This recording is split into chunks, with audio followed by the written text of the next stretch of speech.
여러분 안녕하세요. 디지털로 표현되는 모든 것을 알아보는 인포맥스티, 저는 오진석입니다. 자, 오늘은 세컨드 브레인 연구소의 이인복 대표와 함께 기술 이야기 나눠보겠습니다. 안녕하세요. 네, 안녕하세요. 네, 대표님은 우리 코로나19 팬데믹 기간에 몇 년 되지 않았습니까? 그렇죠. 가장 하고 싶었는데 못했던 그런 게 있을까요? 아마 많이들 비슷하실 것 같은데 네.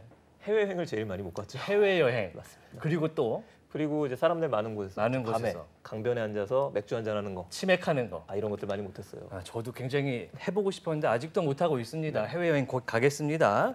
그런데 제가 최근에 기사를 봤는데 3년 만에 서울과 부산에서 불꽃 축제가 열린다. 불꽃 축제. 사람들과 함께 모여서 네. 치맥을 먹고 마시면서 할 수 있는 야외 공연이 펼쳐진다. 너무 좋네요. 이런 기사를 봤습니다. 그런데 최근에 그 몇 년 사이에 불꽃과 더불어서 하늘을 수놓는 기술이 굉장히 발달했다고 합니다. 드론쇼. 드론 쇼, 드론 라이트 쇼. 예, 네. 그렇습니다. 아름다운 드론들이 모여서 뭐 네네. 글자도 만들고 모양도 만드는 그런 드론쇼 이제 곧 볼 수가 있다고 하는데, 그래서 저희가 이제 불꽃 축제 시즌과 더불어서 드론 이야기 오늘 준비를 해봤습니다. 잠시 후에 기대해 주시기 바랍니다. 네, 디지털 자산에서 금융 그리고 IT 정보까지 저희가 꽉 채운 블록이 돼서 여러분들 디지털 세상으로 안내해 드리겠습니다. 인포맥스티 지금 출발합니다.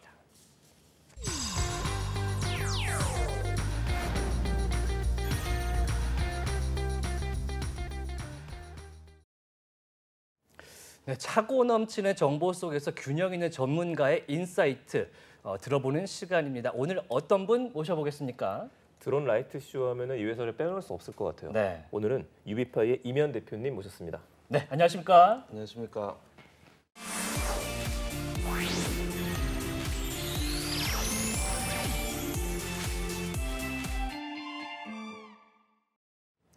네, 오늘 인포맥스티에 저희가 이제 드론이라는 주제를 가지고 이야기를 해보려고 하는데요.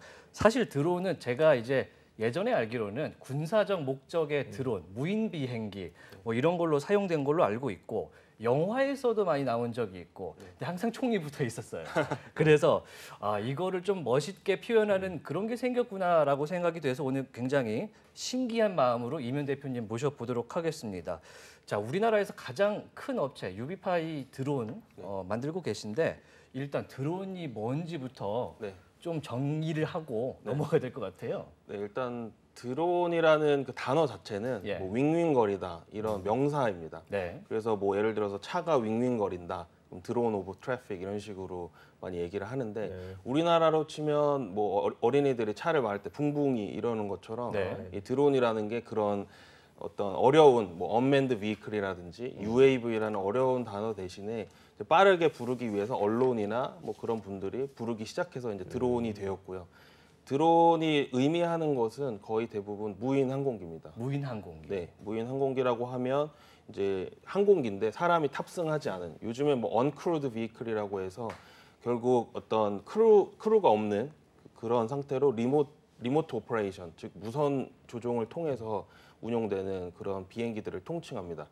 처음에는 이제 전쟁을 위해서 개발된 어떤 무기 체계였는데, 최근에 이런 스마트폰 기술들이 발달하면서 센서가 예전에는 뭐 이렇게 머리만한 센서가 지금은 손톱만해졌습니다. 그래서 그런 기술들이 발전하면서 드론이 점점 소형화되다 보니까 또 일반인들도 구매해서 사용할 수 있는 그런 수준까지도 가격이 내려왔습니다. 그래서 그렇군요. 드론이 최근에 이제 여러분들의 어떤 일상에도 많이 들어와 있고요. 네. 촬영용 드론이라든지 예. 또 농업 방제 뭐 그런 것처럼 여러 분야에서 활용이 되고 있습니다. 네. 보통 이제 유튜버분들이 개인 드론을 가지고 촬영하는 거 많이 보고 네. 그러는데, 드론이 쓰이는 종류라든지 분야 이런 것도 굉장히 세분화가 요새는 많이 돼 있을 것 같아요. 네. 어떤 게 좀 있을까요? 일단 가장 많이는 촬영 시장이죠. 촬영용? 예. 예. 왜냐하면 예전에는 헬리콥터로 많이 촬영을 하셨었어요. 그래서 실제 그 드론으로 촬영하시는 분들 중에는 헬리캠이라고 해서 예전에는 헬리콥터에 직접 탑승을 해서 이렇게 막 안전장치를 갖추고 카메라를 찍는 그런 촬영들이 있었습니다. 근데 예. 뭐 회당 적게는 500만 원에서 1000만 원까지도 들고, 또 실제 항공기가 날기 때문에 좀 위험하기도 하고 그런 측면들이 있었는데, 어느 날인가부터 이제 드론에 카메라를 달기 시작했습니다. 그래서 초기에 드론은 이런 제품의 형태가 아니고 이렇게 사람이 직접 조립을 해서 자기가 원하는 기능을 달성하는 그런 촬영용 드론이었는데 네. 그 중국의 한 회사가 이제 촬영용 드론을 제품화하기 시작하면서 뭐 예능이라든지 영화에서 지금 종횡무진하면서 활용이 되고 있고요. 그거는 일상에서 만나볼 수 있는 건데 또 다른 분야는 이제 뭐 촬영을 하긴 하지만 그게 영상이 아닌 어떤 3차원 데이터를 촬영하는 분야가 있습니다. 예를 들면 도시 정보를 구축한다든지 도로를 만들고 나서 제대로 만들어졌는지 확인하는 부분, 그 다음에 이런 토사나 이런 것들을 옮기는 토목공사에서 얼만큼의 토사가 하루에 운반이 되었는지 확인하는 그런 분야도 있고요.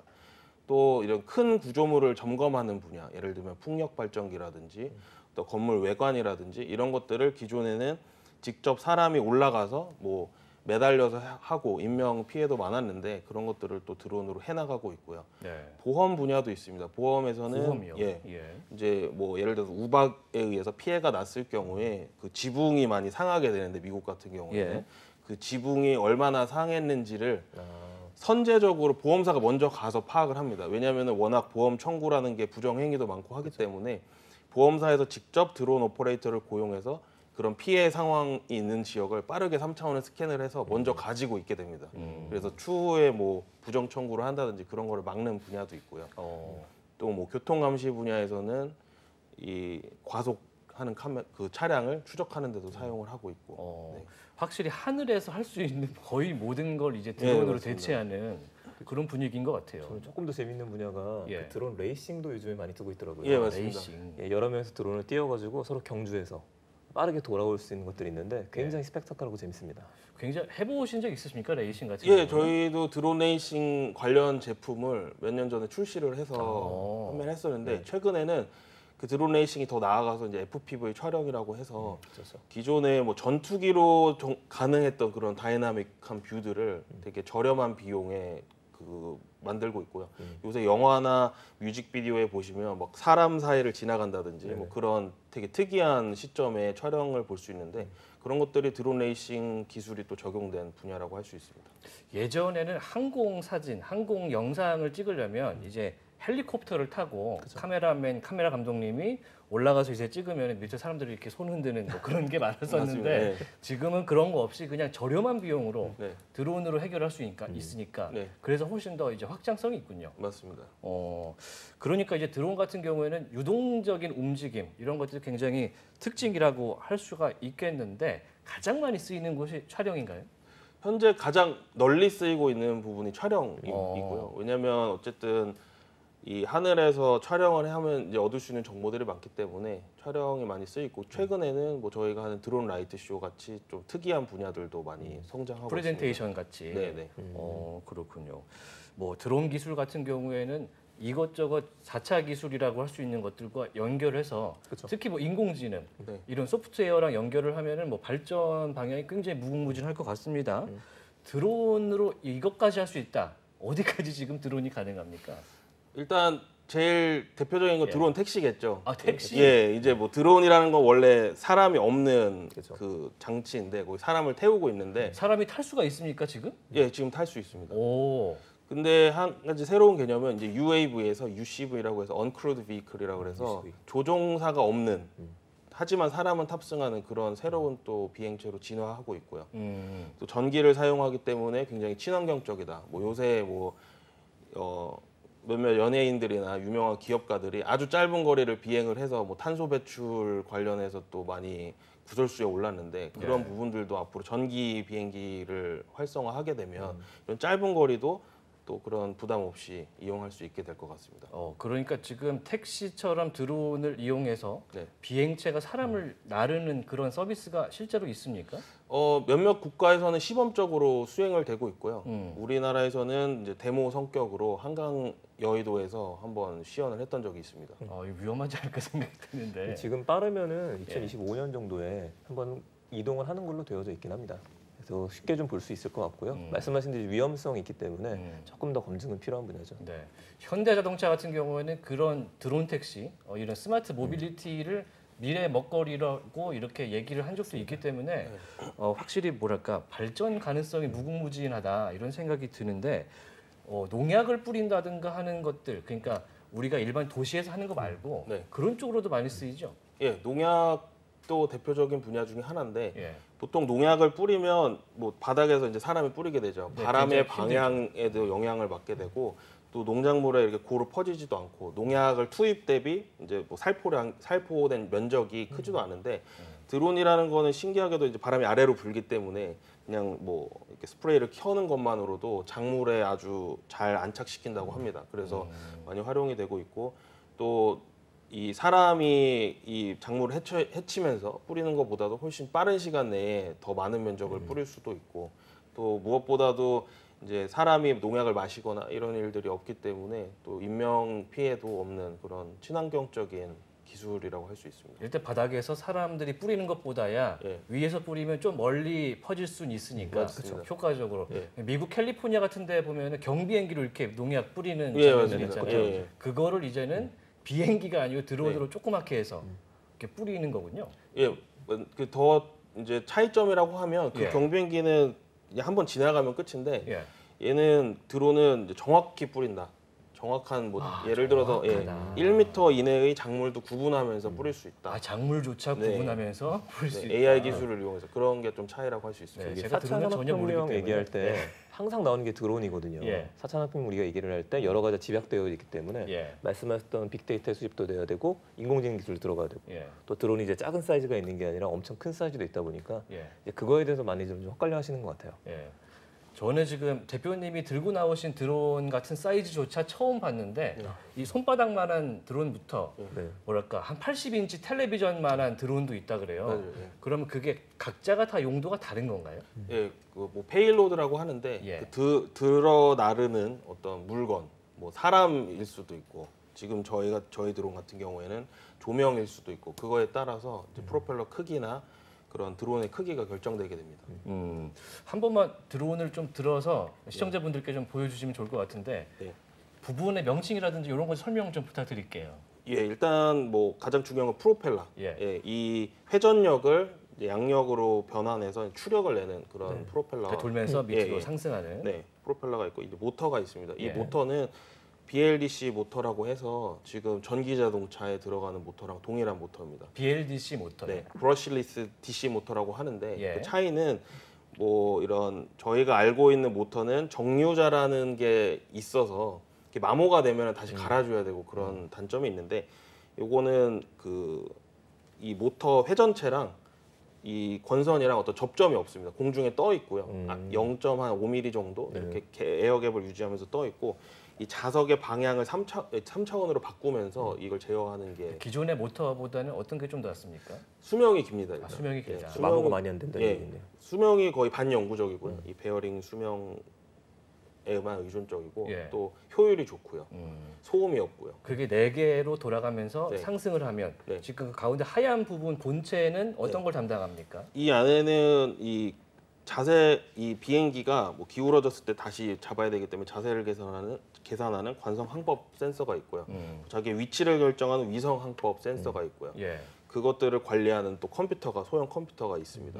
그리고 모터 하나하나마다 CPU가 있어서 이 모터의 속도를 지령 내린 대로 이 프로펠러의 회전력을 바꿔서 이 자세를 수평으로 유지하게 되고요. 보시면 드론이 이제 앞으로 가야 되는데 보통 날개 달린 비행기는 이렇게 추력 장치가 있고 그렇죠. 날개에 뭐 약간의 날개를 조종면이라고 하는데 그걸 움직여서 하는데 얘는 앞으로 가려면 이 양력의 차이를 이용해야 됩니다. 그래서 이 두 개의 프로펠러를 빠르게 하면 이제 비행기가 기울어지겠죠. 예. 그 상태에서 이제 앞으로 나아가게 되는 네. 추력의 방향으로 나아가게 되는 그런 구조를 가지고 있고요. 또 지상국과 통신을 해야 되기 때문에 통신 안테나가 이제 여기도 있고 이 다리에도 각각 있게 됩니다. 다리도 있군요. 네. 이 드론을 그러면은 지금 재직하고 계신 회사에서 직접 만드신 건가요? 예, 맞습니다. 저희가 연구 개발하고 지금 생산까지 하고 있습니다. 특히 그 지금 드론 라이트 쇼 얘기가 아까 앞에서 나와서 네, 여쭤보는 건데 네. 한 대만 있으면 괜찮은데 네. 이게 뭐 수백 대, 수천 대가 모이면 상당히 복잡해서 사람이 컨트롤하기에는 너무 어려울 것 같기도 하거든요. 어려운 게 아니라 불가능합니다. 아, 불가능해요? 예, 그렇죠. 생각해 보시면 이제 하나를 조종하기도 힘들기 때문에 예. 여러 개를 조종하는 건 거의 쉽지 않고요. 네. 잘 알고 계시는 에어쇼나 이런 것만 봐도 5명, 6명 정도지 뭐 사실 1000명의 비행사가 이거를 같이 한다는 할수 거는 없죠. 할 수 예. 없는 거거든요. 그래서 이 뭐 그런 회피 기술이라고 해서 드론이 서로 부딪히지 않고 잘 피해 다닐 수 있는 그런 기술들이 다 포함이 되어 있습니다. 그러니까 이 소프트웨어를 통해서 사람이 네. 조종하는 게 아니고 예, 소프트웨어로 통제를 하는 거군요. 예, 맞습니다. 조종하는 게 아니라 해야 될 일들을 다 입력을 시켜놓고 아. 이제 시작해라 이러면 이제 드론들이 각자의 역할을 수행을 하게 됩니다. 예를 들어 어떤 글자를 만들려면 그 네. 위치에 가서 서 있어라라는 식으로 입력을 하면 맞습니다. 사람이 하는 게 아니고 네. 그 소프트웨어에 따라서 움직이는 거군요. 얘네들이 다 얘기를 하면서 버튼 한번 누르면 한꺼번에 이제 이륙을 하는 게 전 제일 멋있더라고요. 아, 예. 이렇게 단체로 이렇게 떠서 맞습니다. 위치를 잡을 때 그 장관 네. 헬리콥터 아래에 있는 것 같아요. 바람이 막 불거든요. 굉장히 뭐랄까 짜릿하겠다라는 생각이 드는데 좀, 예. 자, 이 드론이 처음에 이제 시장성을 보셨을 순간이 있을 것 같아요. 네. 드론이 뭐 옛날부터 있었던 건 아니다 보니까 네. 그럼 드론을 왜 시작하게 되셨어요? 일단 저 같은 경우에 로보틱스를 전공을 했었고요. 2010년경에 무인 항공기 플랫폼을 처음 맡아서 시작을 했습니다. 그때만 해도 비행기 크기가 뭐 날개가 5m 정도 되고 엔진을 활용하는 비행기였어요. 그래서 사실상 경비행기였네요. 거의 경비행기입니다. 그래서 보통 초경량 항공기라고 하는데 쓰이는 엔진이 실제로 들어가 있고 50cc 엔진입니다. 50cc 엔진은 뭐 잘 알고 계신 뭐 스쿠터에 활용되는 엔진인데 나가면 하는 일이 엔진 오일 넣고 기름 넣고 시동은 또 프로펠러를 이렇게 손으로 돌려서 시동을 걸게 돼요. 그러니까 막 손에 기름도 묻고 이게 되게 힘든 작업으로 여겨져서 실제 무인 항공기를 연구하는 친구들 중에 밖에 나가고 싶어하는 친구들이 거의 없고 다 이론이나 시뮬레이션을 하던 그런 시절이 있었습니다. 근데 어느 날 갑자기 이 아이폰 같은 스마트폰이 대거 등장하면서 2000년대 초반인가요? 예. 네. 그래서 2010년 정도입니다. 2010년대 예, 예. 초반. 근데 처음 나온 아이폰에는 뭐 가속도 센서 정도밖에 없었어요. 근데 이제 드론이 비행을 하려면 필요한 센서가 가속도 센서, 자이로스코프 센서, 지자개 센서, 위성항법 센서 이렇게 여러 가지가 필요하게 됩니다. 그 자기의 위치를 잡는 데 필요한 센서들이죠. 네, 자기 위치와 자세를 잡는데. 예. 근데 이제 그 초기에 나온 그런 스마트폰에 들어가는 것들은 비행을 할 만큼 정밀하지 않았어요. 근데 이 스마트폰이 한번 이제 발매가 되면 수억 대가 팔리다 보니까 이 칩 회사들이 앞다투어서 더 정밀한 칩을 출시를 하기 시작했습니다. 근데 그 칩을 스마트폰이 아니라 드론에 적용을 할 수 있는 수준까지 오게 된 거예요. 그래서 그걸로 처음 저도 드론을 만들었는데 그 크기가 5m였던 비행기가 30cm 이하로 주는 거를 목격을 했습니다. 그때부터 이 뭐 카메라도 달고 이러면서 굉장히 많은 일을 할 수 있을 것이다 그렇게 예견을 했었고 그래서 박사학위를 취득하자마자 창업을 하게 되었습니다. 사실 드론 갖고 창업한다고 했을 때 주변 반응이 뭐 썩 좋지는 않았을 수도 있을 것 같다는 생각이 드는데. 예, 예. 되게 특이한 분야였기도 하고 예. 보통 드론을 만든다 하면은 우리가 익히 알고 있는 군수 회사들 그런 이미지를 생각하고 또 뭐 나아가서 영화에서는 뭐 스타크 인더스트리 그런 거를 생각을 하는데 네. 이게 이제 학교를 졸업하고 창업을 한다고 하니 그런 회사를 어떻게 경쟁해서 이길 수 있느냐 그런 의견들이 지배적이었고 또 뭐 몇 년 못 갈 것이다 그렇게 했는데 지금 뭐 지금 8년 가고 넘게 있죠. 8년 예. 넘게 잘 가고 있습니다. 그리고 세계의 탑 순위에 지금 드는 업체로 발돋움이 됐는데 시장 규모가 생각보다 크다라는 얘기가 있어요. 얼마나 됩니까? 뭐 추산하기 어렵지만 수십조 원에 달하는 걸로. 수십조 원이요? 예, 왜냐하면 간접적인 시장이 많습니다. 이게 뭐 드론을 팔아서 예. 과연 뭐 그런 수십조 원이 될 것이냐 이거에는 당연히 의문 사항이 있겠지만 드론이 창출할 수 있는 새로운 분야들 예를 들어서 보험사가 절감하는 예산 그다음에 캘리포니아에 산불이 한 번 나면 거의 2, 3조 가량의 손해가 있다고 하는데 예. 드론이 더 많아져서 그런 군집 드론들이 그 산불을 한 번만 예방해도 3조 원의 시장이 되는 거고 그 드론이 감시를 하면서 왔다 갔다 하면서 맞습니다. 예방을 하는 예방을 거군요. 해도 시장이 되는 거고 그 시장을 이제 뭐 보통 TAM, Total Addressable Market 이래서 그 드론이 실제 역할을 할 수 있는 시장은 정말 수십조 원에 달한다. 뭐 말씀하신 것처럼 스마트 모빌리티 UAM 분야만 하더라도 그게 실제 상용화 됐을 때에는 엄청난 뭐 경제적 효과가 있게 되죠. 네. 국제적으로는 이 드론으로 유명한 회사들이 앞서서 2010년대 후반에는 좀 있었던 것 같은데 네.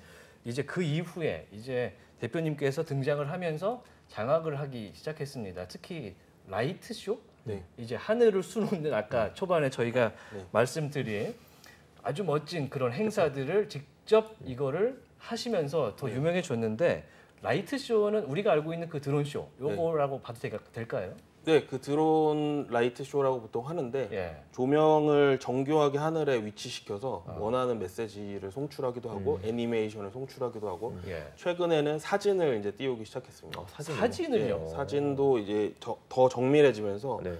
이제 하늘에 사진과 동영상을 띄우기 시작을 했습니다. 그래서 이게 더 나아가서는 이제 하늘에 계속 뜨는 광고판 그런 수준까지도 진화할 것으로 생각되고 있습니다. 그러니까 해상도 문제가 점점 발전이 되고 있다는 얘기잖아요. 예, TV 발전이랑 똑같이 계속 화소가 좋아지고 화질이 좋아지고 있습니다.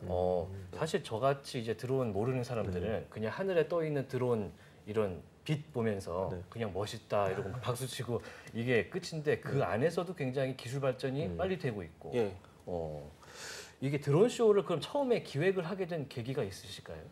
일단 드론 쇼라는 거를 처음 전 세계인에 선보인 게 우리나라 평창 올림픽입니다. 예, 맞습니다. 예, 다들 알고 계시겠지만 이 평창 올림픽에 선보인 드론 때문에 드론이 이제 정말 우리 생활에 들어왔다 이렇게까지 됐는데 그러니까 개막식에서 네, 오륜기로 이렇게 딱 띄웠던 맞습니다. 예. 그 장면. 예, 그 당시에는 그렇게 정밀하게 표현을 하지 못했기 때문에 뭐 예. 글씨라든가 그런 게 아니라 오륜기도 보시면 되게 이제 성성하다, 예. 약간 이제 틈이 있다. 틈이 많이 보입니다. 예. 그래서 그거를 어쨌든 새로운 기술을 선보였는데 그거를 보고 저는 이제 다른 시장을 봤는데요. 거기서는 그런 보통 빅 이벤트라고 하죠. 올림픽이나 이런 데 선보여서 또 자사의 브랜드 가치를 제고하는 데 그 기술을 사용했다면 저는 그걸 상용화하는 데 좀 집중을 했습니다. 상용화. 예. 상용화라고 하면 그 라이트 쇼라는 거를 일반적인 회사들 그러니까 뭐 꼭 그런 큰 기업이 아니라 일반적인 회사들도 할 수 있는 수준까지 내려오게 하는 그게 이제 저희가 했던 거고 뭐 그 중국에 잘 알려진 그런 항공 촬영용 드론 제작 회사도 비슷하게 원래는 항공 촬영용 드론이라는 건 그 회사가 처음 만든 게 아니고 다양한 회사들이 처음 만들었었습니다. 예. 근데 그걸 어떤 일반인들이 사용할 수 있는 가격과 그런 사용성 수준까지를 가져오는 게 그 회사의 어떤 주요한 그 역할이었거든요. 예. 그거가 마찬가지로 라이트 쇼를 단순 보여주는 게 아니라 너도 할 수 있다 이런 제품화하는 게 저희의 그 초기 목표였습니다. 현재는 그러면은 우리나라에서 하고 있는 대부분의 이 드론 라이트 쇼를 대표님께서 직접 하고 계신 건가요? 저희 회사가 우리나라에 많은 드론 쇼를 하고 있고요. 1위라고 봐야겠네요. 네, 1위라고. 아, 1위다. 자신 있게 말하시는군요. 그러면은 사실 제가 2018년 평창 동계 올림픽 때 현장에 있었어요. 그래서 이 드론 쇼를 보면서 세상에 이런 게 있구나라고 생각을 했는데 알고 보니 그거를 만든 회사가 우리나라 회사가 아니더라고요. 그렇죠. 네, 미국 대기업이었는데 이젠 직접 하시니까 앞으로도 많이 기대가 되고 그러면은 그동안 했던 프로젝트들이 아주 수도 없이 많으실 것 같은데 가장 재밌었거나 이건 좀 자랑하고 싶다 이런 프로젝트가 있었을까요? 다 알만한. 일단 가장 최근에 했던 것 중에는 이상한 변호사 우영우. 예, 그걸 모티브로 삼아서 한 환경 단체와 저희가 협업을 했었는데요. 그 환경 단체에서는 해양 생물들의 그런 보호를 위해서 그 드론 쇼를 해서 사람들한테 감동을 주는 게 목표였는데 최근에 뭐 그 목적을 잘 달성하는 쇼를 서울숲에서 진행을 했었고요. 서울숲에서 그러면 드론으로 이제 뭐 고래 모양을 만들어서 맞습니다. 움직였다든지. 지금 화면에 지금 뭔가가 움직이는 화면이 나는데 잠깐 설명을 좀 부탁을 드려볼까요? 예, 여기에 이게 점점이 다 드론이죠? 예, 맞습니다. 저기에 보이는 뭐 빛 한 점이 드론 하나입니다. 그래서 보시면 이건 실제 속도인데 굉장히 빠른 거를 보실 수가 있고요. 시속 한 50, 60km로 계속 드론들이 이동하고 있는 이게 천천히 움직이는 것처럼 보이지만 실제로 저 드론 한 대는 시속 5, 60km로 움직이고 있다. 이 고래의 크기가 한 100m 정도 저희가 하늘에 구현을 했는데 그 꼬리가 이제 움직이기만 해도 사실 굉장히 빠른 속도로 움직이고 있는 거고요. 보시면 이런 애니메이션 같은 게 굉장히 정교하게 지금 고래가 나옵니다. 와, 박삼 씨가 전 드론 알못이기 때문에 이런 것만 봐도 그냥 환호성을 지릅니다. 여기에 지금 투입된 드론 수가 300대입니다. 300대군요. 300대로 이렇게 저렇게 표현되는군요. 네, 300대로도 효과적으로 표현하기 위해서 저희가 많은 연구를 진행을 했고요. 3차원 이런 모션을 구현하기 위한 또 소프트웨어와 AI 기술이 많이 접목이 돼 있습니다. 저희 평창 때 말씀하셨지만 그때가 1,200대 정도였었거든요. 거의. 그렇군요. 그 다음에 계속 올라가서 중국에서 아마 현대차가 있었을 때가 3,000대가 조금 넘었었어요. 그것도 멋있었는데 근데 적은 숫자의 드론만으로도 퀄리티가 훨씬 높은 거를 또 구현하시는 것 같아요. 색깔이 알록달록하고 특히 뭐랄까 이 각 하나의 드론이 내는 빛이 굉장히 밝다 이런 느낌이 드는데 이게 차별 포인트인가요? 네, 그 9와트 정도 되는 빛인데요. 예. 그게 어느 정도냐면 이걸 키면 실제 눈으로 봤을 때 약간 멍해지는 그 정도의 앞이 안 보일 수 있다. 앞이 안 보일 수 있다. 예, 예. 굉장히 센 거를 개발하셨군요. 조심하셔야 될 것 같습니다. 그러네 이제 앞에서 이제 고래가 이제 떠댕기는 이런 모습을 봤는데 다른 것도 어떤 뭐 괜찮은 일단 요게 이 이후에는 저희가 1,000대 드론 쇼가 1,000대짜리 대수로서 가장 많기 때문에 그거는 어떤 이벤트였습니까? 2021년을 맞이하는 그런 새로운 드론 쇼였어요. 새해 맞이 드론 쇼인데 요거는 몇 대? 1,000대? 1,000대 가지고 만든 게 지금 화면에 보시면 이게 아래에서 보면은 하늘에 드론밖에 안 보여요. 멋있어요. 그래서 이거 촬영은 지금 다리 위에서 진행을 했었고 뭐 차 모양을 저렇게 만드는 지금 어디 상공에서 이거 차가 잠실 나오네요. 주경기장 상공입니다. 그렇군요. 차가 지금 바퀴도 보시면 이제 굴러가게 되고요. 이런 글씨를 띄우고 또 애니메이션 효과를 넣는 등 그런 것들이 다 가능한. 그러니까 이게 새해를 맞이하는 거를 축하하기 위해서 현대차와 함께 하신 것 같은데 당시에도 코로나가 또 영향권에 있었기 때문에 이렇게 뭐 단절된 그런 소통을 더 하자 이런 메시지를 전달하는. 이제 손과 손이 벽 사이에 있더라도 마주 잡을 수 있는 그런 메시지를 좀 주시고 굉장히 멋있습니다. 이게 1,000대로 가능하다는 것도 굉장히 놀랍네요. 점점 드론이 예전에는 하늘에 떠서 뭔가를 보여주면 와 멋있다. 그림을 잠깐 보고서 이제 사라졌었는데 이제 말씀하셨던 것처럼 표현력이 들어가기 시작하게 되면서 회사에서도 고민이 많아지실 것 같아요. 예, 맞습니다. 그 뭐 그런 G사 광고라든지 N사 광고를 하게 되면 그 광고 심의라는 걸 하게 됩니다. 아무리 내가 광고를 하고 싶어도 어떤 적정 수준의 광고를 만들어야 되는데 그 광고 카피를 구성하는 것처럼 이 짧은 10분 정도의 시간 안에 어떻게 이 아름다운 드론을 표현할 것이냐. 그리고 거기에는 디자인뿐만 아니라 이제 드론이 실제로 움직일 수 있는 그런 모양이어야 되기 때문에 이 디자이너가 디자인을 하게 되고 AI는 그 뒷단에서 계속 그 비행 경로를 계산하는 그런 소프트웨어가 그러니까 이런 거를 하려면 이제 요새는 이제 기술자와 예술가가 같이 일을 해야 되는 상황이 오는 거잖아요. 좀 복잡할 것 같다 생각이 드는데 또 하나 제 이제 개인적인 걱정인데 서울 상공 화면이었잖아요. 그러면은 드론이 1,000대가 날았을 때 혹시 모를 뭐 사고라든지 고장이라든지 뭐 추락이 있지는 않을까 하는 것도 있어요. 이런 거는 없었습니까? 그걸 위해서 다 대비가 돼 있는데요. 대비가 돼 있어요. 이 드론은 자기가 오동작하는 거를 스스로 감지를 합니다. 그래요? 네. 그래서 마치 뭐 지오 펜스라고 표현을 하는데 이 가상의 하늘에 저희가 절대 넘어서는 안 되는 선을 2개를 설정을 하게 됩니다. 철조망 같이 만들었다. 예, 맞습니다. 그래서 드론들이 오동작을 하게 되면 그 선을 벗어나게 되면 그 선에서 바로 전원이 꺼지면서 이제 떨어지게 되고 그 아래에는 저희가 다 적절한 안전 조치를 이행하고 있고요. 그럼 한 대 한 대가 그러니까 모인 1,000대가 각자의 궤도 위치를 가지고 있다는 얘기잖아요. 네, 맞습니다. 어떻게 구현됩니까? 그 위성항법 기술을 이용을 하게 되는데요. 그 위성 GPS라고 보통 표현을 하죠. 근데 정확히 말씀드리면 GPS는 미국의 위성 체계 이름이고 글로나스라고 해서 이제 러시아 위성, 그다음에 바이두라고 해서 중국의 위성, 뭐 갈릴레오 유럽의 위성 이렇게 위성 체계들이 있습니다. 그래서 수백여 개의 위성들이 사실 하늘에 떠 있어요. 그 위성과 나의 거리를 계산을 해서 이 위치를 구해내는 기술입니다. 근데 그렇게 하게 되면은 뭐 여러 가지 오차들이 생기게 되는데 예를 들어서 전파가 오는 와중에 이 습도나 온도가 변하면서 전파의 속도가 빨라졌다 느려졌다 하게 돼요. 근데 이제 빛의 속도로 계산을 하다 보니까 아주 조금의 지연만으로도 수십 미터의 오차가 발생을 하게 됩니다. 그래서 보통 우리가 핸드폰에서 가지고 있는 그런 GPS는 뭐 3m에서 10m 정도 정확도를 가지고 있어서 차량 주행에는 적합하지만 드론에는 사용할 수가 없거든요. 아주 정밀해야 되니까요.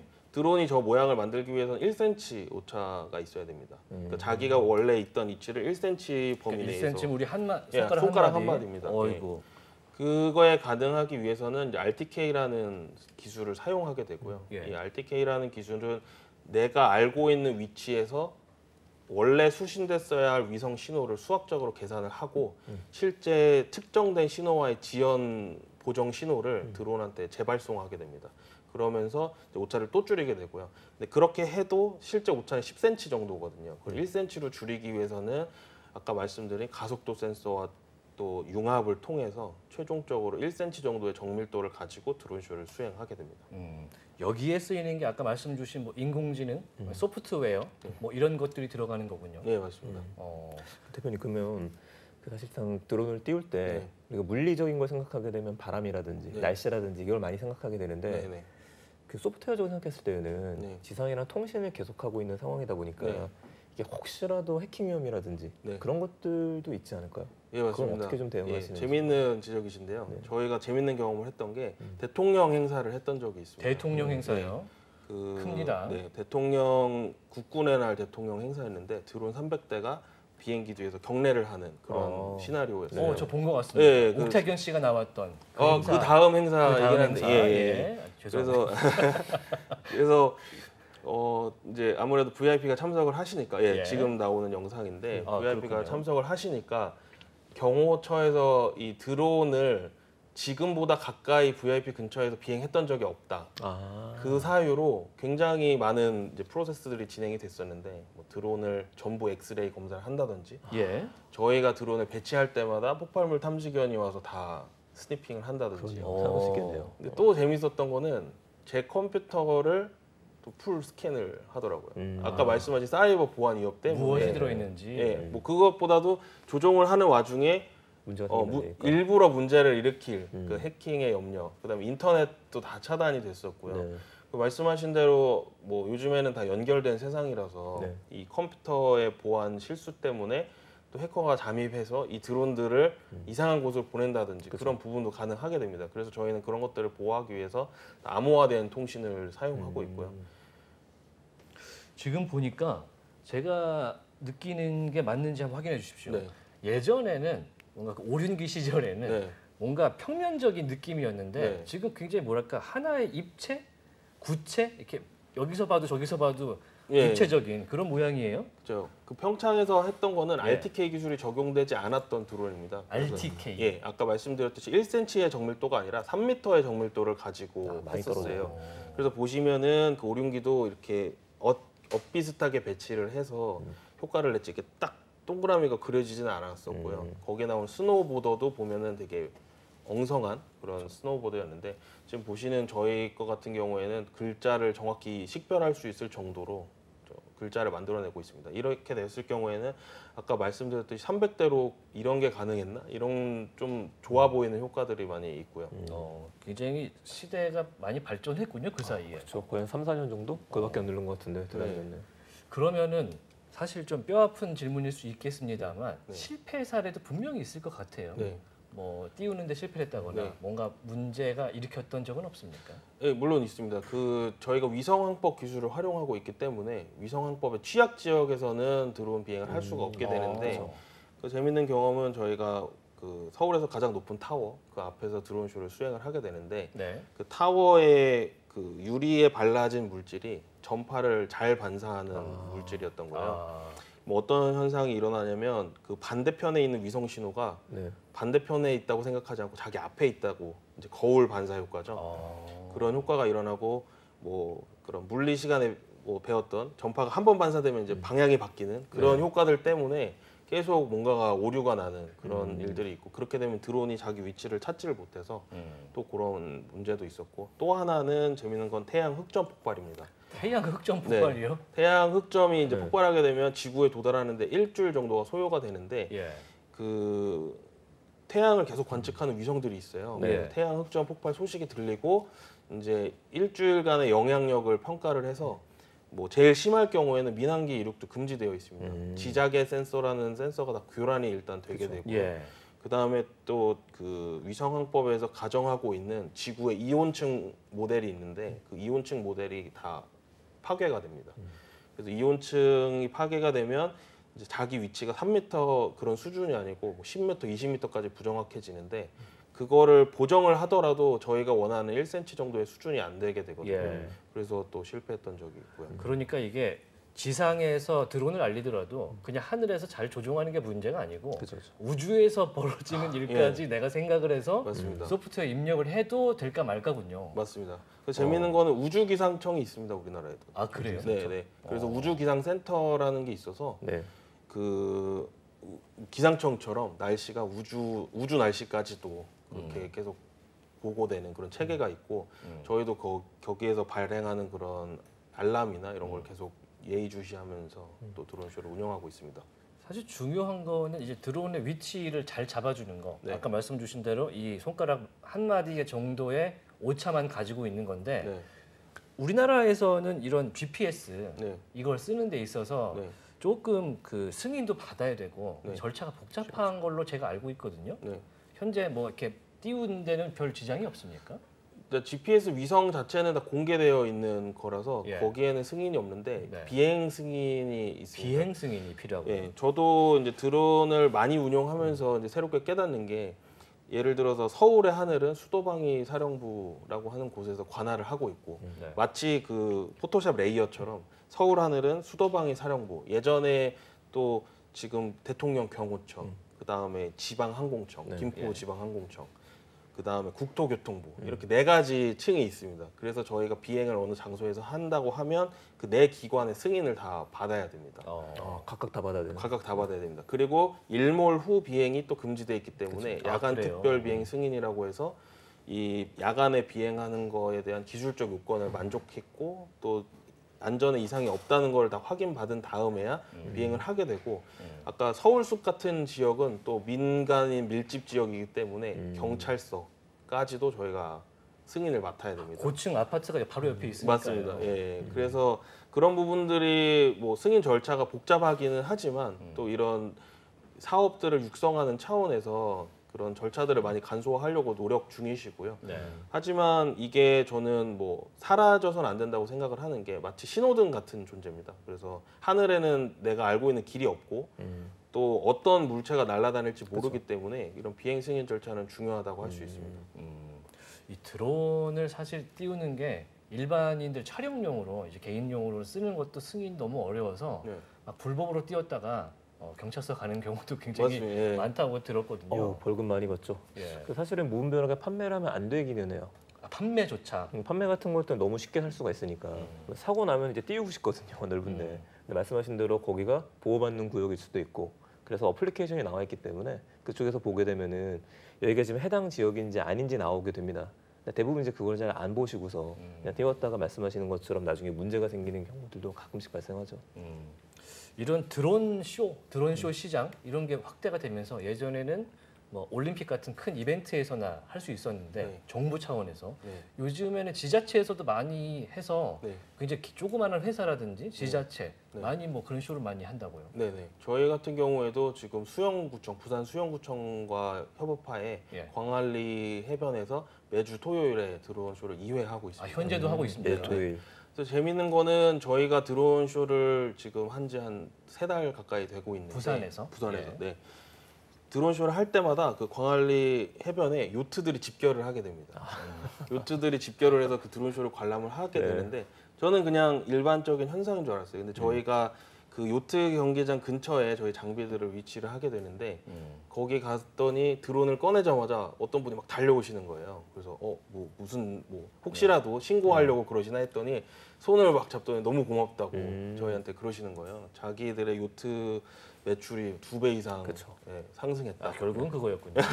그리고 뭐 그런 경제 유발 효과 또 예. 그런 광안리 해변 근처에 그 시간에 집결하시는 인원이 2, 3만 명 가까이 됩니다. 그래서 매주 함에도 불구하고. 매주 함에도 불구하고. 예. 그래서 그 토요일이나 금요일이 되면 수영구청 전화에 불이 나요. 내일 날씨 상황에 따라서 드론쇼가 어떻게 되느냐. 그러면은 여기서 질문. 그 비가 오거나 눈이 와도 드론 쇼를 합니까? 아니면 뭐 접어야 됩니까? 그 하는 순간에만 비가 오지 않으면 됩니다. 그래서 저희는 이제 방수 케이스를 다 씌워놓고 대기를 하다가 못하는 경우도 간혹 있습니다. 계속 비가 오게 되면 못하게 되고요. 물론 간단한 비에도 그 비행은 할 수 있는데 악천후에서 비행을 하게 되면 또 이런 여러 가지 보험이라든지 그런 데서 불이익을 받기 때문에 굳이 비행하고 있지는 않습니다. 굉장히 뭐랄까 할 수 있는 만큼은 다 할 수 있는 상황이고 네. 또 10월에는 서울에서 한다 그러고 네네. 11월에는 뭐 부산에서도 크게 한다고 하니까 네. 그것도 기대를 좀 해보겠습니다. 근데 그 요즘에는 우리 처음에 시작했던 대로 예. 그냥 드론만 띄우는 게 아니라 불꽃쇼랑 같이 하잖아요. 네네. 근데 아무리 생각해도 드론이 날아가고 있는데 불꽃이 오게 되면 굉장히 뜨겁고 위험할 수 있을 것 같은데 네. 그거는 또 어떻게 처리하시는지 좀 궁금해요. 일단 좀 멀리 떨어져야 되고요. 드론. 멀리 떨어져야 돼요? 예, 멀리 그런 떨어지는 추진력 같은 게 없는. 그러니까 뭐 불꽃이라고 하면은 보통 추진력이 있기 때문에 네. 추진력이 없는 그런 불꽃을 활용하고 있고요. 음. 또 그 적절한 이격거리를 통해서 또 같이 불꽃놀이랑 하는 경우도 있습니다. 드론에서 불꽃을 쏘는 건 아니잖아요. 드론에서 불꽃을 쏘는 경우도 있는데 드론에서 직접. 네, 아무래도 이게 친환경적인 그런 부분을 많이 좋은 점으로 봐주시기 때문에 네. 뭐 일부 사례에서는 진행되고 있지만 뭐 많이 진행되고 있지는 않고요. 음. 네. 불꽃놀이를 한번 하게 되면 굉장히 또 연기라든지 그런 게 많이 발생을 하게 됩니다. 그래서 또 이런 친환경적인 부분을 높게 사시는 그런 분들도 많이 계십니다. 뭐 친환경적으로 확실히 느껴지는 부분이 있는데 처음에 이 드론을 하실 때 네. 지금처럼 천대로 스타트를 하지는 않으셨을 것 같고 맞습니다. 예. 처음에 뭐 한 대여섯 대 정도로 시작을 네. 하신 거잖아요. 네네. 그 굉장히 뭐 소박하게 시작을 한 게 맞죠? 예, 맞습니다. 처음에는 뭐 말씀하신 대로 대여섯 대, 예. 10대 이 정도였고 저희가 오, 처음 그래요? 대중한테 선보였던 게 40대였습니다. 40대. 어. 근데 그 40대는 지금 같으면은 한 사람이 할 정도로 간단한데 그때는 그 40대를 하기 위해서 거의 10명이 동원이 되고 또 뭐 밤도 새고 이랬었고요. 40대를 위해서 10명을. 예. 근데 지금은 뭐 지금 500대, 1000대도 뭐 한 15명 정도 수준으로 운용이 되고 있고요. 소프트웨어의 힘이군요. 소프트웨어와 운영에 이제 경험이 많아지니까 노하우가 많아지시니까 네, 그럼 드론이 많아진다는 거는 어떤 게 장점이 있습니까? 일단 해상도가 높아진다. 해상도. 네. 사용할 수 있는 픽셀 수가 늘어나기 때문에 그것도 있고 단순히 그거 이외에도 몇 개의 일부 드론들을 숨겨놨다가 암전된 상태에서 갑자기 나오게 한다든지 그런 식으로 좀 착시 효과를 일으킬 수가 있습니다. 더 빨라 보이는. 드론, 약간 그 뭐랄까 운동회 옛날에 우리가 메스 게임 같은 거 맞습니다. 하셨으면 예. 숨어 있다 나오는 느낌. 네. 진짜. 딱 그거 맞습니다. 예. 그러면은 많아지면은 최대 지금 가능한 거를 몇 대라고 보세요? 기술적으로는 무한대라고 할 수가 있습니다. 무한대. 예, 왜 무한대라고 하면은 저희가 뭐 방송 브로드캐스팅이라고 하잖아요. 그 방송은 시청자의 수가 제한이 없지 않습니까? 예. 그 이유가 전파를 일방향으로 발생을 시키기 때문인데 예. 이 드론도 일방향으로 발생하는 채널이 있고 또 특정 드론에 대해서 그 조종할 수 있는 채널이 따로 있기 때문에 기술적으로는 사실 어떤 대수가 제한 사항은 아닙니다. 다만 이제 이착륙, 안전 문제 이런 것들 때문에 그 대수의 제한을 받고 있고요. 이 대수도 좀 경쟁적으로 돼가는 것 같아요. 예. 제일 처음에 1200대 시작했다가 1500대 시작했다가 3000대까지 뛰었다가 가장 최근에 보니까 5000대 이상까지 뛰었던 네. 것 같은데 네. 기네스북에 오르려고 하는 그런 맞습니다. 건가요? 그렇죠. 근데 기술력을 보여주시다 보니까 이러다가 내년 정도에는 10,000개까지 올라가는 게 아닐까. 앞으로는 뭐 진짜 TV가 이렇게 뜰 수도 있다. 진짜 입체적으로 홀로그램이 그 뭐죠? 영화 스파이더맨에 보면은 그 빌런이 악당이 이 프로젝터 드론을 통해서 자기를 되게 그렇습니다. 예. 커 보이게 하는 그런 효과를 주거든요. 이 스포일러 아닙니다. 네. 그 현실은 그 정도는 아직은 아닌 거고. 네, 현실은 예. 그런 것들을 위해 다가가고 있는 상황입니다. 예. 뭐 말씀드린 대로 이 픽셀로 표현하는 것뿐만 아니라 이 드론 간의 어떤 서로의 빛을 통해서 또 연출하는 그런 사례도 있습니다. 빨리 좀 뭐랄까 한 3,000대 규모로 우리나라 하늘에서 서울 하늘에서 멋있는 걸 좀 만드는 거를 좀 봤으면 좋겠다. 영상 같은 것도 볼 수 있으면 좋을 것 같고 네. 향후에 그렇게 될 것 같아요. 더 이제 저가형이 되고 저렴해질 수 있으면은 우리 바닷가 같은 데 가게 되면은 예. 그 예전에 문자 이렇게 보내면은 누구누구한테 막 고백하는 거 띄워주잖아. 아, 그런 거 띄우는 것처럼 그럴 들어오면 수 있겠군요. 실제로 하고 있습니다. 지금 저희가 하고 있습니까? 예, 그래요? 그 이번 계속 하고 있는 그 광안리 행사 네. 중에 프로포즈 이벤트가 있어서 오. 그런 문구를 또 띄워주는 이벤트가 또 그런 있거든요. 드론으로 이렇게 하트 만들어서 이렇게 예, 뭐 하트뿐만 아니라 이제 메시지도 이렇게 지나가고. 메시지로 지나가게 하나요? 네, 맞습니다. 반응이 그래요? 어떻습니까? 아직 시작하진 않았지만 그 사연을 접수를 받는데 굉장히 좀 높은 참여율을 보이고 있습니다.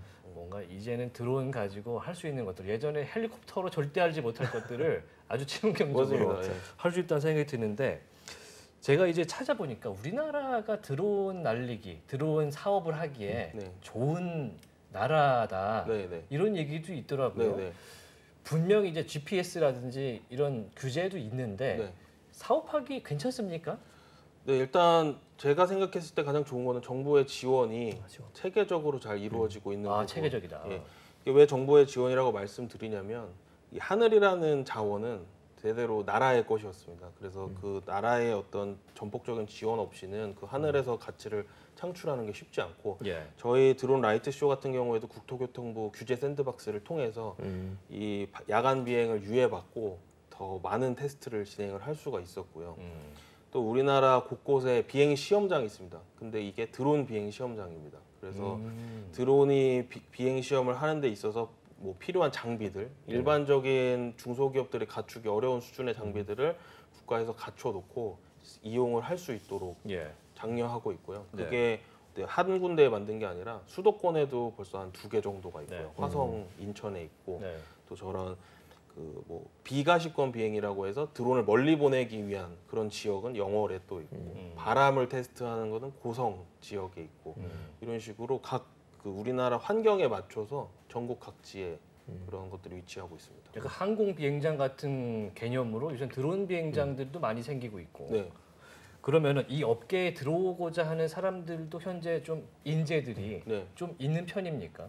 예, 중요할 것 같은데. 아무래도 아까 말씀하셨던 그런 AI 쪽에서 그 단순히 컴퓨터 소프트웨어가 아니라 이제 로봇에 접목하고 싶은 그런 분들도 많이 계시고요. 또 이런 국방 쪽에 계셨던 분들 중에는 국방이라는 게 한번 내가 결과를 보기에는 20-30년이 걸려서 그런 결과를 좀 빨리 보면서 성장하고 싶으신 그런 분들이 또 드론 쪽에 많이 오고 계십니다. 그렇군요. 뭐랄까, 우리나라가 정부에서 최근에 이제 앞으로 5년간 100만 명의 4차 산업 인재를 육성하겠다라는 발표를 했는데, 그 안에 드론이 있었거든요. 그래서 아마 대표님도 많은 좋은 인재가 회사로 오기를 기다리고 있을 것 같은데, 이런 테크, 드론 테크를 하는 입장에서 조금 더 개선되면 더 좋겠다, 이런 부분이 있다면 어떤 게 있을까요? 뭐 그런 규제들이 당연히 필요한 부분이지만, 그거를 항공 규제, 항공 규제 지속적으로 잘 운영해온 사업자에게는 약간의 장벽을 낮춰준다든지, 그래서 더 많은 사례를, 실증 사례를 구축할 수 있도록 그런 국가의 지원, 그런 것들이 되면 좋을 것 같습니다. 이 법이라든지 이런 것들은 뭐 샌드박스를 통해서도 해결할 수 있는 것인데, 대중의 드론에 대한 인식은 어떻습니까?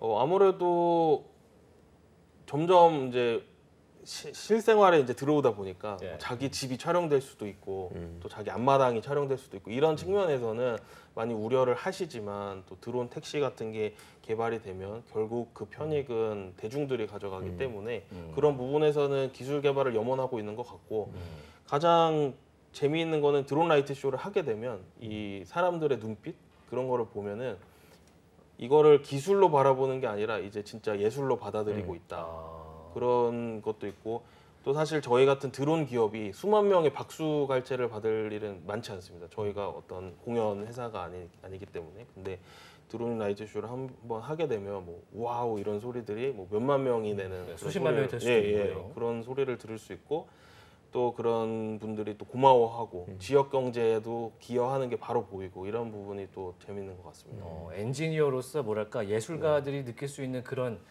환호성의 기쁨을 느낀다는 게 굉장히 짜릿할 것 같다라는 생각이 듭니다. 그래서 요즘엔 광안리 총감독이라는 또 표현이 맞습니다. 또 타이틀이 하나 생겨서 감독님이라고 부르는 경우가 또 많이 감독님. 그러니까 이제 기술자가 아니고 연출자로서, 맞습니다. PD로서도 활동을 하고 계시고, 지금 재직하고 계신 회사 외에 우리나라에 그러면은 사실 경쟁자지만 드론 업체들이 상당수 이제 생겨나고 있을 것 같아요. 어떻습니까, 그곳들은? 우리나라에도 뭐 이런 시장들을 발빠르게 파악하신 창업자분들이 다양한 분야에서 활동을 하고 계시고요. 그런 또 촬영 부분에 있어서도 우리가 뭐 N사 이런 OTT 플랫폼에 나오는 드론 촬영들을 다 우리나라가 많이 소화를 하고 있고. 그렇습니까? 그리고 또 이런 우수 작품들도 많이 또 만들어내고 있고요. 그다음에 이런 3차원 스캔이라든지 그런 분야에서도 두각을 많이 나타내고 있습니다. 좋습니다. 그 넷플릭스에 나오는 많은 드론 촬영들이 우리나라 업체들이 특히 뭐 대표님의 업체에서도 많이 하고 있다 이런 얘기를 듣긴 했는데 네. 실질적으로 세계 기준으로 보면은 현재 수준은 어느 정도 됩니까? 우리나라의 수준이요. 예. 세계적인 수준이라고 볼 수가 있고요. 세계적이다. 네. 이게 어떤 격차가 있지 않고 우리나라도 충분히 잘 따라가고 있는 그런 상황이고 UAM이나 이런 부분에 있어서는 또 규제나 이런 것들을 선제적으로 확립해 나가고 또 나라의 의지도 충만하기 때문에 앞으로 좋은 결과가 있을 걸로 예측되고 있습니다. 드론을 통해서 이제 저 가져오신 드론을 보니까 1000대를 가지고 할 수 있는 것들을 지금 막 펼치시기 시작했다. 예. 한 중간이 아니고 이제 시작했다는 네. 느낌이 듭니다. 네. 이면 대표님은 이 드론들을 이용해서 네. 해보고 싶은 게 있다면 또 어떤 게 해보고 싶으세요? 이 드론 기술들을 이용해서 결국 사람들한테 즐거움을 주는 부분에 현재 집중을 하고 있고요. 즐거움 쪽으로. 네. 그걸 위해서 이제 했던 게 드론 라이트 쇼고. 네, 즐거움을 네. 일단 주면서 이 드론 라이트 쇼를 더 발전시켜서 저희는 광고 쪽으로 또 사업을 전개하려고 합니다. 마치 그 구글이 검색 기술을 이용해서 결국은 광고 시장에서 큰 활약을 했던 것처럼 저희도 드론 기술을 이용해서 또 광고 미디어 시장에서 활약할 수 있는 그런 부분들을 많이 고려하고 있습니다. 그러니까 이제는 기술 업체였는데 네. 콘텐츠 업체로 드론을 활용해서 맞습니다. 발전하려고 하고 있고 네. 실질적으로 산업군에서 그런 시도들이 있습니까? 지금 현재로서는 광고 분야에서는 촬영이랑 드론 라이트 쇼가 유일하지만 또 앞으로 어떤 테크놀로지가 나올지 모르는 상황이고 또 저희가 창업했을 때만 해도 이 군집 드론이라는 거는 교과서에만 있었습니다. 그래서 수학적인 이론만 존재했었고 예. 이거를 실제로 10대 이상 뭐 날린 그룹도 없고 근데 이제 저희가 지금 1000대 가량을 날리고 있으니까 근데 전혀 상상하지 못했던 거거든요. 저조차도. 그래서 이런 기술 발전이라는 게 정말 뭐 끝도 없다 이렇게 보고 있고 지금은 뭐 단 드론 라이트 쇼지만 나중에 뭐 사진도 띄우고 동영상도 띄우고 언젠가는 영화 한 편도 하늘에서 딱 띄울 날이 오지 않을까 이렇게 보고 있습니다. 영화까지. 네, 그러니까 막 대수가 많아지니까 해상도가 높아져서 맞습니다. 그쵸. 하늘에 화면을 띄우는 네, 하늘에 화면을 띄우는. 그런 세상이 올 것 같다. 예전에 대표님이 그런 말씀을 인터뷰하셨더라고요. 예. 하늘이 도화지다. 네, 맞습니다. 드론이 하늘이 부실하는 도화지다. 멋있는 표현하셨죠. 그래서 이게 어떻게 보면은 드론이라는 게 초기에는 비행기의 대체제였어요. 아까 말씀드렸던 헬리캠의 대체제. 예. 근데 FPV 드론이라는 게 나오면서 헬리캠을 할 수 없는 일들, 뭐 다리 사이를 지나간다든지 어떤 등장인물 얼굴 사이를 지나간다든지 예. 그런 일들이 가능해졌거든요. 이 군집 드론도 마찬가지로 일반적인 항공 분야에서 전혀 불가했던 겁니다. 1000대의 비행체가 난다는 거는 사실 상상할 수 없었고 예. 이게 뭐 이 비행체가 약 1kg 조금 안 되는데 생각해 보시면 1톤의 어떤 것들이 하늘에 떠 있는 거거든요. 그렇죠. 예, 근데 에너지는 그렇게 많이 들지는 않습니다. 그래서 전기료 수준이면 몇만 원 수준. 저번에 예, 그러니까 사실 굉장히 친환경적인 부분이고 또 이런 기술 개발이 집약체입니다. 스마트폰, 그다음에 전기 자동차, 배터리 기술 이런 것들이 집약돼 있기 때문에 예. 또 드론만이 창출하는 또 새로운 그런 시장들이 있는데 예를 들면 고방전 배터리. 고방전 배터리. 예, 고방전 배터리는 이 전기차에 많이 쓰이는데 예. 사실 전기차보다 더 많은 방전율을 요구를 하거든요. 그래서 드론으로 인해서 발전된 배터리 기술이 또 진공 청소기에 들어가고 있습니다. 그래서 최근에 그런 진공 청소기를 보시면 굉장히 조그만데 힘이 세거든요. 예. 그래서 그 드론 기술들이 다시 또 역으로 다른 산업군에 많이 들어가고 있고요. 예, 배터리 회사들에서도 드론용으로 개발했는데 진공 청소기 회사에 더 많이 팔고 있다. 뭐 이런 또 피드백도 있었습니다. 굉장히 다양도로 쓰고 있군요. 네. 대표님이 드론 가지고 이제 해보고 싶은 것들, 드론의 앞으로 산업의 발전에 어떻게 도움이 될지 말씀해 주셨는데 드론 말고 그냥 드론을 가지고 있는 회사 대표로서 앞으로 이루고 싶은 꿈이 있다면 어떤 게 있을까요? 더 많은 수의 드론을 운용을 해서 아까 말씀드린 사진, 네. 그 고객들이 이제 더 많은 표현을 도구를 가질 수 있는 예를 들면 그 포토샵이라는 프로그램처럼 컴퓨터를 이용한 어떤 표현 수단에 있어서 더 디스플레이 바깥을 넘어서는 그런 것들이 저의 목표입니다. 그러니까 지금은 회사에서 할 수 있는 것들을 훨씬 네. 대중화하고 싶다. 예, 맞습니다. 자, 오늘 드론 이야기 하면서 저희가 재밌는 영상, 멋있는 영상도 많이 봤는데 오늘 출연 소감 들으면서 오늘 대표님과의 시간 마무리해 보도록 하겠습니다. 어떠셨습니까? 네, 인포맥스 D를 통해서 예. 또 저희가 걸어왔던 길을 다시 볼 수 있는 그런 예. 좋은 기회였던 것 같고 예. 또 날카로운 질문들을 많이 해주셔서 저도 예. 또 생각할 수 있는 거리를 많이 가지고 갈 것 같습니다. 네, 고맙습니다. 자, 오늘 유비파이의 임현 대표와 함께 드론의 시작과 우리나라 시장까지 한번 알아봤습니다. 나와주셔서 대단히 고맙습니다. 고맙습니다. 감사합니다. 자, 이인복 대표님 오늘 드론 이야기 해봤는데 사실 저는 드론에 대해서 아는 바가 그렇게 많지는 않아서 감탄하면서 박수 치면서 봤거든요. 네네. 어떠셨어요? 아, 너무 재밌었었죠. 네. 개인적으로 드론을 날리면서도 약간 위험한 것들도 있고 네. 걱정되는 것도 있었는데 무엇보다 말씀하시는 거에서 그 하늘에다가 모든 것들을 좀 펼칠 수 있는 새로운 세상이구나. 네. 이런 것들이 이 정도까지 쉽게 발전을 했구나. 이걸 보면서 빨리 집에 가서 다시 한번 드론 꺼내서 충전해야 할 것 같습니다. 아, 드론 직접 하십니까? 네, 가지고 있습니다. 평상시에는 드론 같은 건 어떻게 쓰세요? 평상시에 이제 놀 때 쓰죠. 이렇게 띄울 만한 곳이 있으면 유튜브 가지고 촬영하실 나가서 때도 쓰고. 아, 그거보다는 예. 그 약간 기분이 좋아지는 게 있어요. 음. 내가 뭔가를 직접 조종한다는 거, 저 멀리까지 보내고 돌아오게 만들 수 있는 것들, 이런 것들 용도로 쓰고 있습니다. 아마도 유비파이의 임현 대표께서 시작할 때 하늘에 뭔가를 그린다는 것에 대한 기쁨 이걸로 시작을 하셔서 이제 우리나라와 미래의 산업을 선도하는 것까지 그렇게 내다보시지 않을까 생각이 됩니다. 오늘 인포맥스D 드론 이야기 해봤고요. 오늘 순서 모두 마칠 시간이 됐습니다. 오늘 내용은요 유튜브 채널 연합뉴스 경제TV에서도 다시 한번 만나실 수가 있으니까요. 의견이 있으시다면 댓글도 남겨주시고 좋아요도 한번 눌러주시면 감사드리겠습니다. 저희는 더욱더 알찬 내용으로 다음 이 시간에 돌아오겠습니다. 오늘도 시청해 주셔서 대단히 고맙습니다. 안녕!